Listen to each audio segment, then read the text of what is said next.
Le jour d'apparition du Seigneur Nishingadev. Mais je raconterai l'histoire ce soir. Et là, je voudrais euh, lire certains passages des gloires de Prahlad Maharaj. Car ce qui satisfait le plus le Seigneur, c'est d'entendre les gloires de son dévot. Ouvrez vos oreilles. On va lire certains versets et à un moment je m'arrêterai. Shinada uvacha bhakti yogasya tatsarvam amtaryayam taryam bhakta manyam manom rishikesham syamam manam uvacha. Le saint Narada Muni poursuivit. Bien que Prahlad Maharaj ne fût qu'un petit garçon, lorsqu'il entendit les bénédictions que lui proposait Nishingadev, il les considéra comme des obstacles sur la voie du service de dévotion. Esquissant un sourire, il répondit comme suit au Seigneur. Prahlad Maharaj dit : Ô mon Seigneur, ô toi qui es Dieu, la personne suprême, parce que je suis né au sein d'une famille athée, j'éprouve une attirance naturelle pour les plaisirs matériels. En conséquence, aie la bonté de ne pas me tenter avec ces illusions. Je redoute terriblement la condition matérielle et je désire être affranchi de la vie matérialiste. C'est pour cette raison que j'ai cherché refuge à tes pieds pareils au lotus. Ô Seigneur, adoré, du fait que la semence des désirs concupiscents, qui est la cause originelle de l'existence matérielle, se trouve au plus profond du cœur de chacun, tu m'as envoyé en ce monde pour y manifester les caractéristiques d'un pur bhakta. Intéressant. Oma Ganati Milandasya Ganam Jadam Sharakaya Shakshula Militamya Tasme Shigulave Nama Namam Vishnu Padaya Krishna Pestaya Bhutale Shlimate Bhaktivedanta Swamiti Namin Namaste Sarasvati Devi Gauravani Plachalini Nilveshe Shasunyavadi Plachacha Deshattaline. Tenez et portez. Le Bhakti Rasamrita Sindhu développe considérablement le thème des bhaktas dits Nityasiddha et Sadhanasiddha. Les Nityasiddha viennent de Vaikuntha, donc du monde spirituel, en ce monde pour y enseigner, par leur exemple personnel, comment devenir un bhakta, un dévot. Les êtres qui vivent ici-bas peuvent tirer parti des enseignements de ces êtres éternellement libérés, Nityasiddha, et ainsi être incités à retourner à Dieu en leur demeure originelle. Les bhaktas qu'on qualifie de Nityasiddha descendent de Vaikuntha sur l'ordre de Dieu et nous montrent par son exemple comment nous pouvons nous-mêmes devenir de purs bhaktas. Bien qu'ils viennent dans cet univers matériel, le Nityasiddha n'est jamais attiré par les promesses de bonheur matériel. Prahlad Maharaj, qui est un Nityasiddha, un Mahabhagavat, constitue à cet égard un exemple parfait. Bien qu'il fût issu de la famille d'Hiranyakashipu, un athée, il n'éprouva jamais la moindre attirance pour quelque forme de plaisir matériel que ce soit. Désireux de mettre en valeur les caractéristiques d'un pur dévot, le Seigneur tenta Prahlad Maharaj avec des bienfaits matériels, mais Prahlad les refusa. Au contraire, par son exemple personnel, il montra les caractéristiques d'un pur dévot. En d'autres termes, le Seigneur lui-même n'a aucun désir d'envoyer son pur dévot dans l'univers matériel, pas plus que son dévot ne poursuit le moindre dessein matériel en venant ici-bas. Lorsque le Seigneur en personne apparaît sous les traits d'un avatar, il n'est pas influencé par l'atmosphère matérielle et n'a que faire des activités de ce monde. Pourtant, par son exemple, il enseigne aux hommes du commun comment devenir des bhaktas. De même, le bhakta qui descend en ce monde conformément à l'ordre du Seigneur montre par son comportement personnel comment il est possible de devenir un pur dévot. Ce pur dévot du Seigneur est donc un exemple pratique pour tous, y compris Brahma.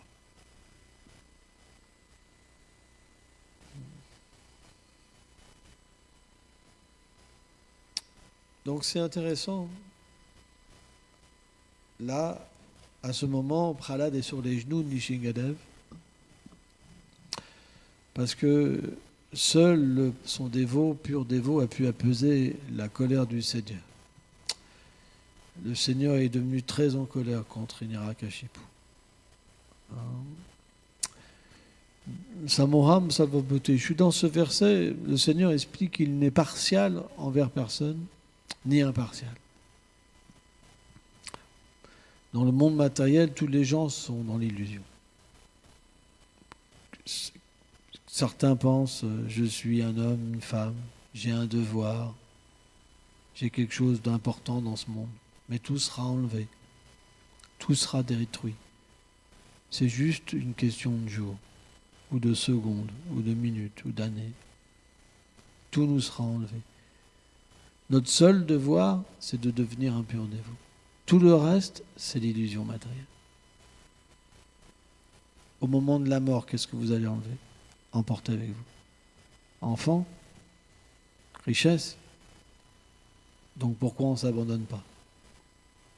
Parce qu'il y a l'énergie matérielle, Maya, qui nous fait penser « je suis ce corps ». Et elle nous fait penser « j'ai un devoir dans ce monde ». Plus important que de servir le Seigneur suprême. Je suis Dieu. Donc tous les êtres sont comme ça. Tous les êtres sont influencés par les trois modes de l'énergie matérielle.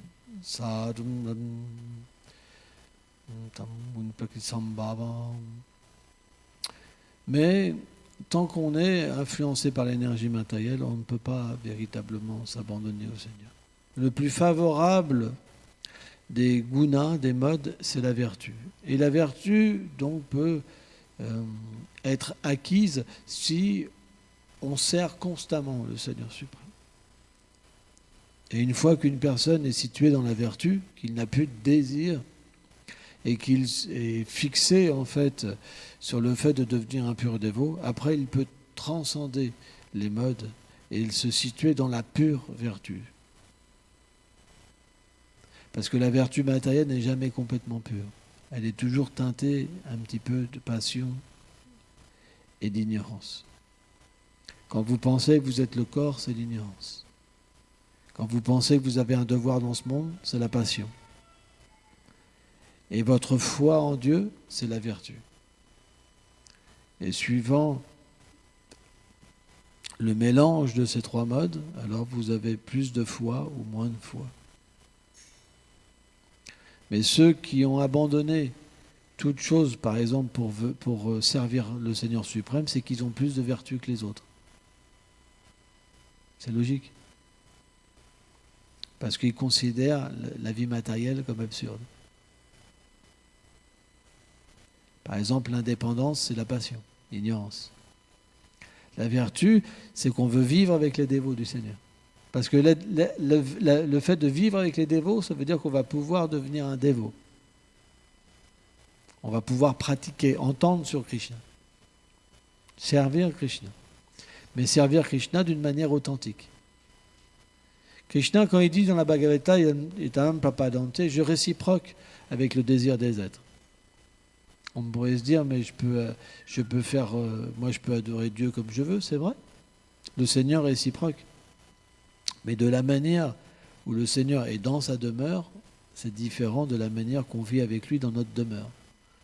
Par exemple, notre demeure, on va penser que Krishna va aimer comme ça, les choses comme ça, mais dans sa demeure, c'est complètement différent.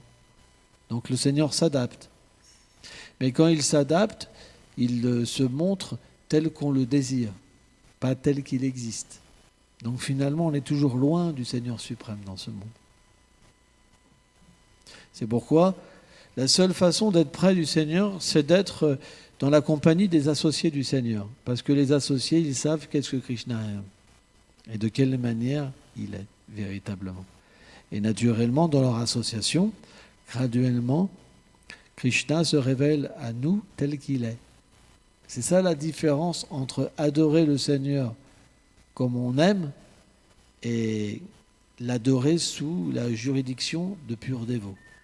C'est que quand on sert les purs dévots, le Seigneur se révèle tel qu'il est.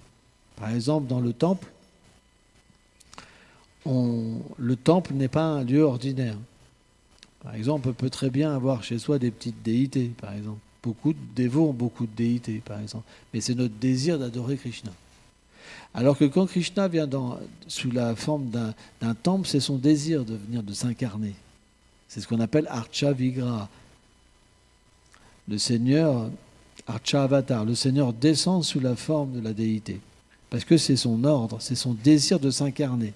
Donc naturellement, quand on sert le Seigneur dans un temple, il se révèle selon le processus de la Guru Parampara, de sa descente en fait. Il s'est révélé à son pur dévot en lui disant « je veux venir de telle manière, trouve-moi un temple ». Et automatiquement, quand on adore le Seigneur dans cette disposition, il se révèle tel qu'il est. Pourquoi ? Parce qu'on ne sert pas directement le Seigneur suprême. On sert la filiation spirituelle et finalement le Seigneur, parce qu'on n'a pas la qualification pour servir le Seigneur. Alors que souvent, quand on sert le Seigneur chez nous, on pense qu'on est qualifié, qu'on a une relation directe avec le Seigneur suprême. Mais on a une relation Krishna, accepte. Mais on ne peut pas atteindre la perfection sans avoir l'aval des Vaishnavas. Parce que les Vaishnavas, c'est eux qui nous engagent dans le service du Seigneur. Ce n'est pas nous qui nous engageons nous-mêmes. Parce qu'à l'état conditionné, tant qu'on est conditionné par les trois gunas, on ne peut pas voir le Seigneur. Ni comprendre notre relation éternelle avec lui, ni comprendre son monde, ni pouvoir chanter son nom purement. Donc, c'est pour ça qu'il faut servir les purs dévots. Parce que quand on sert les purs dévots, automatiquement, alors le Seigneur se révèle tel qu'il est. Et qu'est-ce que viennent faire les purs dévots dans ce monde ? Ils n'ont pas besoin de descendre dans ce monde. Bhaktivedanta Swami Prabhupada explique qu'ils n'ont rien à faire dans ce monde. Mais s'ils le font, c'est pourquoi ? C'est parce que c'est pour plaire au Seigneur et par compassion. Parce que ils veulent délivrer les êtres vivants de leur ignorance. C'est pourquoi, naturellement, des êtres comme Prahlad Maharaj viennent dans ce monde. Et on voit, c'est intéressant, quand Nishingadev donc a pris Prahlad sur ses genoux et qu'il lui a donc conféré toutes les bénédictions, Prahlad, donc il a essayé de tester son dévot. Mais pourquoi ? Prabhupada dit, c'est pour glorifier son dévot. C'est pas que le Seigneur il veut faire tomber son dévot. De toute façon, un dévot ne peut pas tomber. Mais si le Seigneur a testé Prahlad, c'est pour enseigner qu'un pur dévot, il n'accepte jamais de choses pour lui. Jamais. S'il est dans une situation, c'est parce que le Seigneur lui a demandé, ou son pur dévot lui a demandé. Mais jamais un dévot, il est dans une situation par lui-même. Il est un serviteur. Alors que quand on est un dévot mixte, par exemple, on est dans une situation, on peut être dans une situation par nous-mêmes. C'est possible. On peut avoir des désirs, et c'est normal qu'on ait des désirs. C'est normal qu'il y a des désirs matériels. Mais si on continue à servir le Seigneur, graduellement, ces désirs seront purifiés. Mais notre but, il est de devenir sans désir. Notre but, il est l'abandon. Parce que simplement une personne qui s'abandonne peut atteindre la perfection de l'existence. C'est pour ça que Krishna, dans la Bhagavad Gita, il dit Savadhanam Parityāja. Il a dit à Arjuna, abandonne toute chose. Je te délivre de toutes les conséquences. Et tu viens à moi. C'est quelque chose de très important. L'histoire de Prahlad nous montre véritablement aussi de quelle manière un dévot il peut tout tolérer pour le Seigneur suprême, pour son service. Bien qu'il est né dans une famille de démons d'Asura. Et les Asuras, ils détestent Dieu. C'est le principe de l'Asura. Par exemple, dans ce monde matériel, quand vous parlez de Dieu aux gens, ça leur fait... c'est désagréable, quoi. Ça, c'est ce qu'on appelle les Asuras. Les Asuras, c'est qu'ils détestent Dieu. Ils créent une civilisation sans Dieu. On voit par exemple la France, c'est laïque. Bien que tout appartienne à Dieu, que tout est Dieu directement ou indirectement, ils veulent virer Dieu. Ça, c'est ce qu'on appelle les Asuras. Eh bien, quand Nishingadev, quand Prahlad, il a parlé du Seigneur à Hiranyakeshipu, son père a décidé de le tuer. Bien que c'était son enfant et qu'il l'aimait, sa haine de Dieu était tellement puissante qu'il a décidé de le tuer. Il l'a rejeté, il l'a banni. Fini, c'est plus mon enfant. Et il était pur, Prahlad. C'était un éternel associé du Seigneur suprême. Et bien que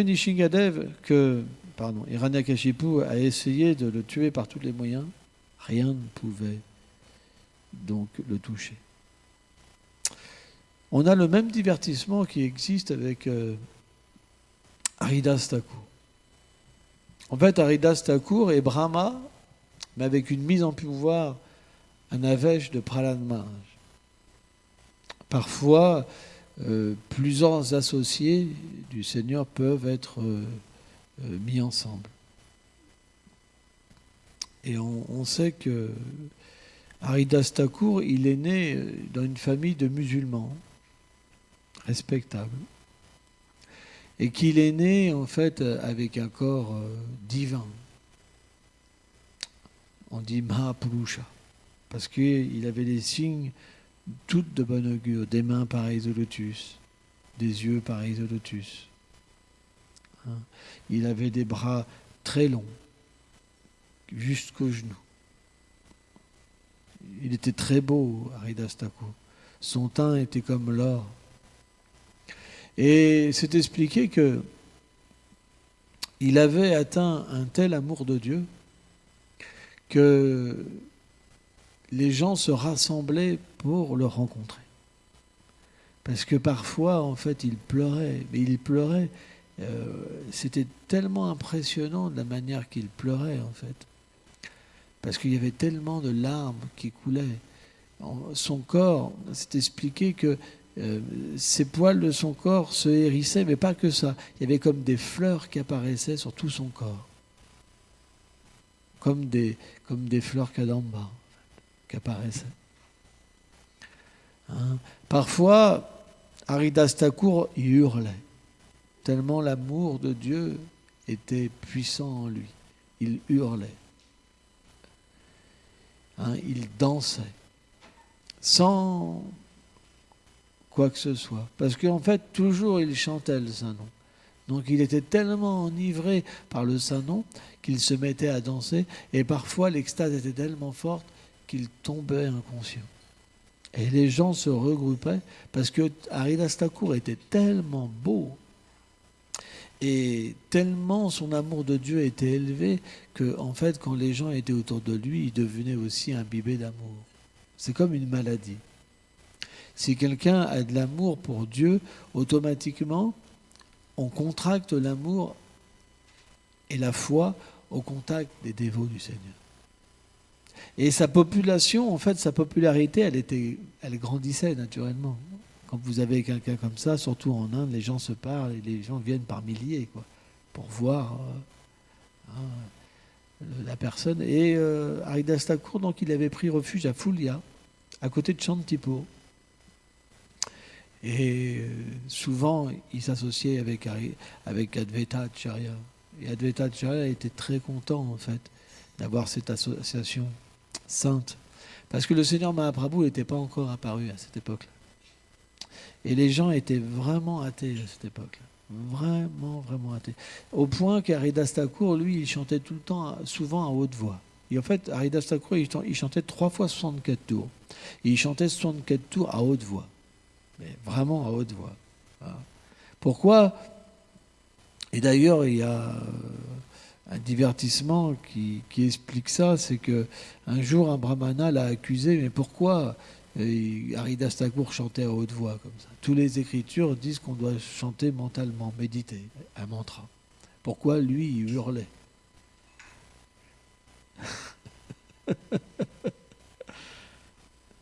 Donc le brahmana était un brahmana démoniaque. Et autour, il y avait aussi beaucoup de démons, quoi.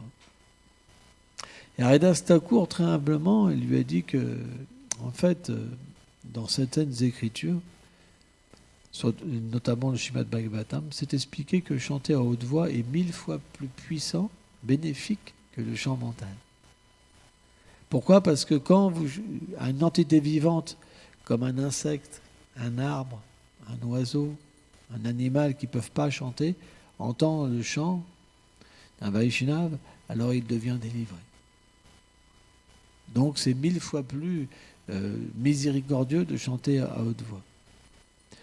Et là, le brahmana, il s'est mis en colère et il lui a dit que si c'était pas vrai, il lui couperait les oreilles et le nez. Wow. Et Haridas Thakur, il a juste souri, quoi. Et quelques jours après, en fait, ce brahmana, il a attrapé la variole, une variole puissante, il a perdu son nez, 2-3 jours après.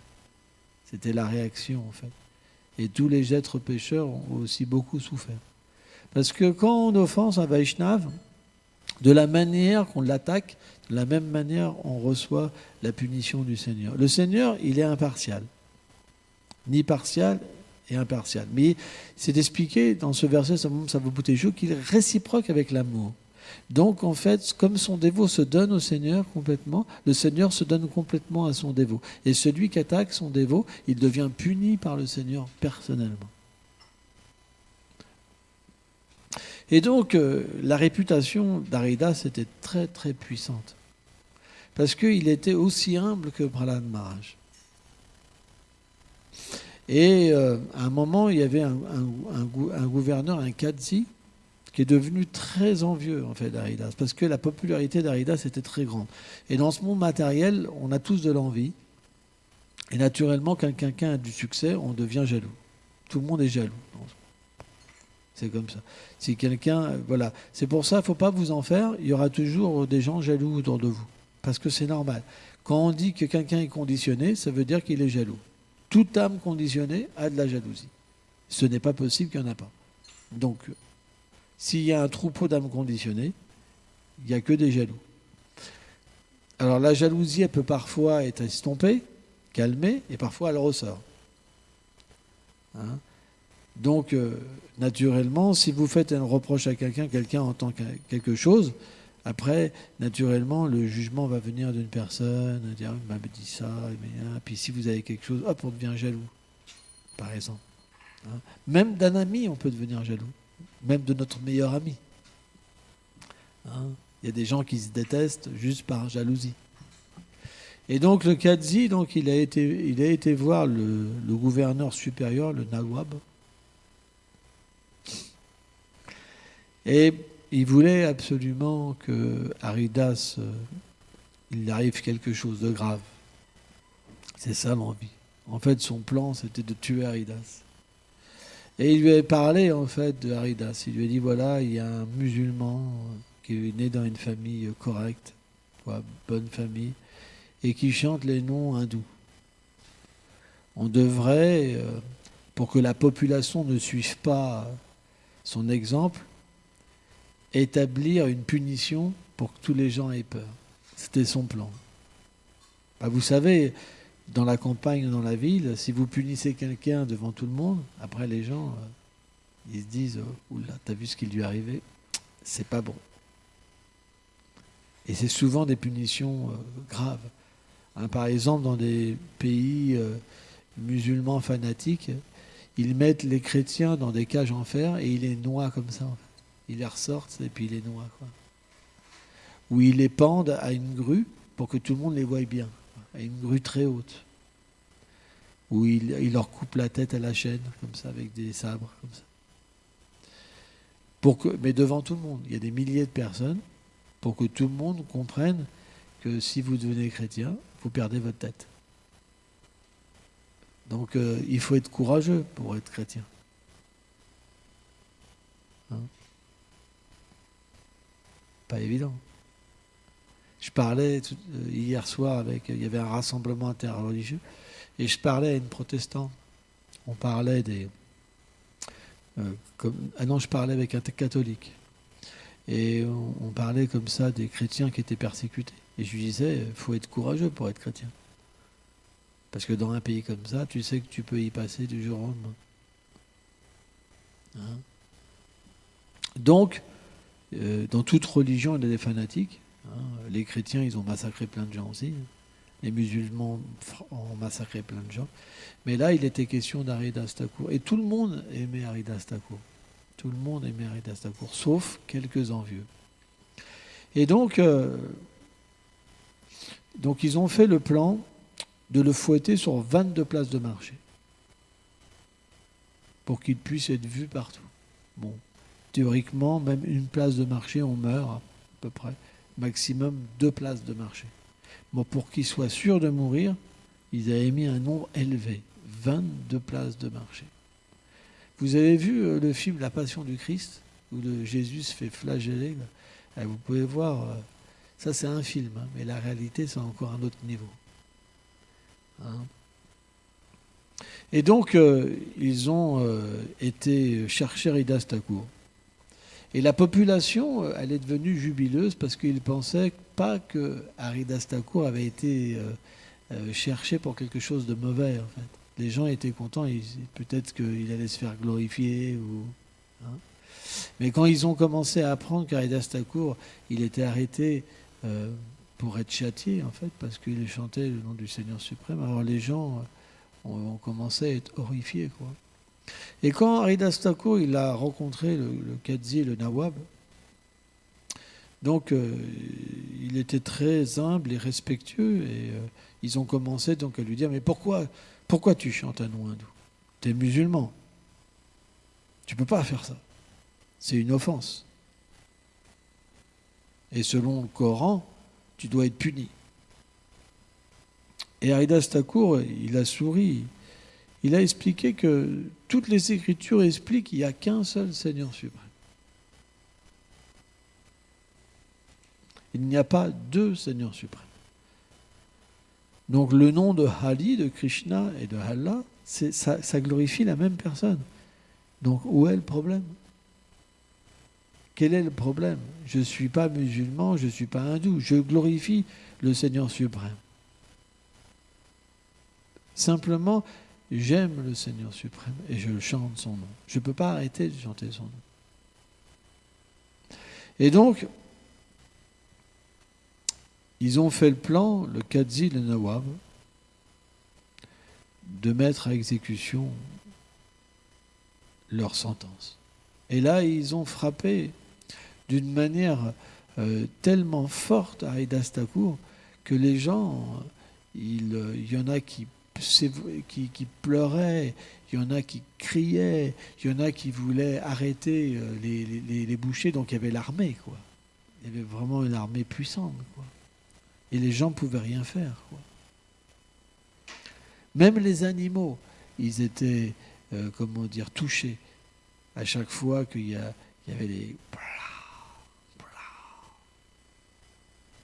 C'était extrêmement dur. Mais Arida Stacour, lui, il était directement protégé par le Seigneur, comme Prahlad Maharaj. Prahlad Maharaj, son père a essayé de l'écraser avec des éléphants, de le jeter d'une falaise, de le faire bouillir, de le transpercer, de le brûler dans le feu. Mais rien ne pouvait toucher Prahlad. Au point que Hiranyakashipu, il est devenu stupéfait. Rien ne peut toucher cet être. Il n'avait jamais vu ça. Parce que lui, Hiranyakashipu, quand il fronçait juste un sourcil, les trois mondes avaient peur.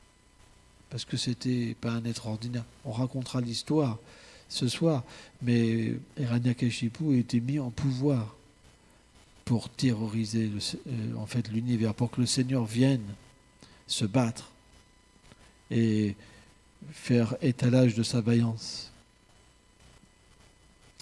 Et il n'avait rien pu faire contre Prahlad. Et pareil, en fait,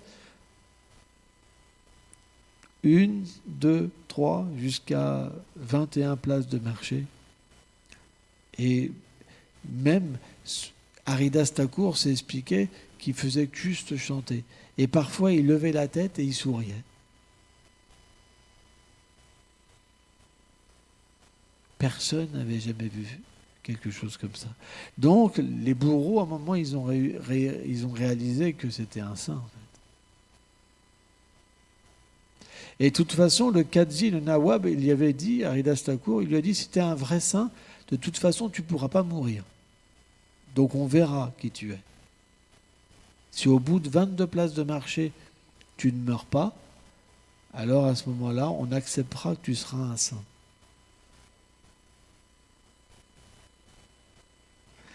Mais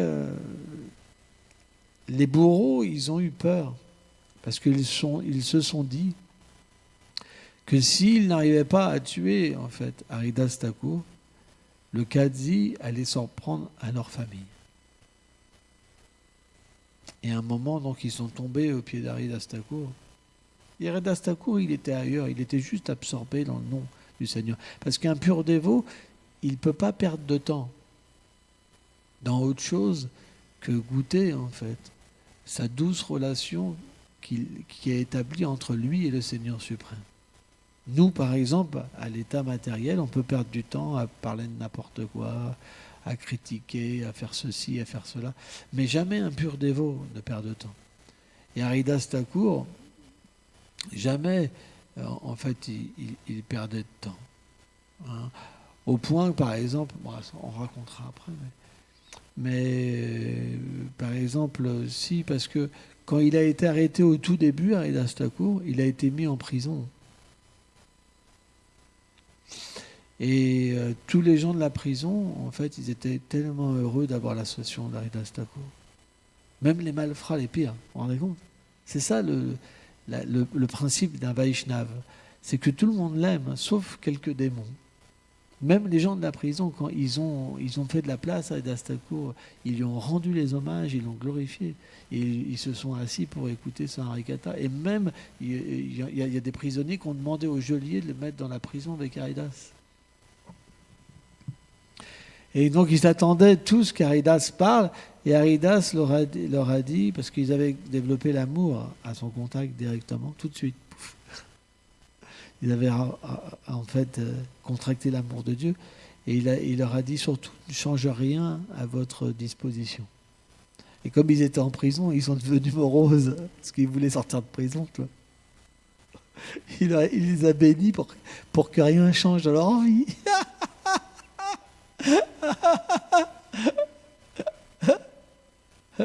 En fait, ils n'avaient pas compris l'état d'esprit d'Haridas. Ce que Haridas, il voulait leur dire, ce qu'il leur a expliqué après, c'est que vous devez rester dans l'amour de Dieu, fixé dans l'amour de Dieu, et pas revenir à vos activités d'avant quand vous sortez. Vous pouvez rester chez vous ou partir dans la forêt, mais restez fixé dans l'amour de Dieu. Ne vous associez pas avec de mauvaises fréquentations. Parce que si vous vous associez avec de mauvaises fréquentations, ce que vous avez cultivé va disparaître.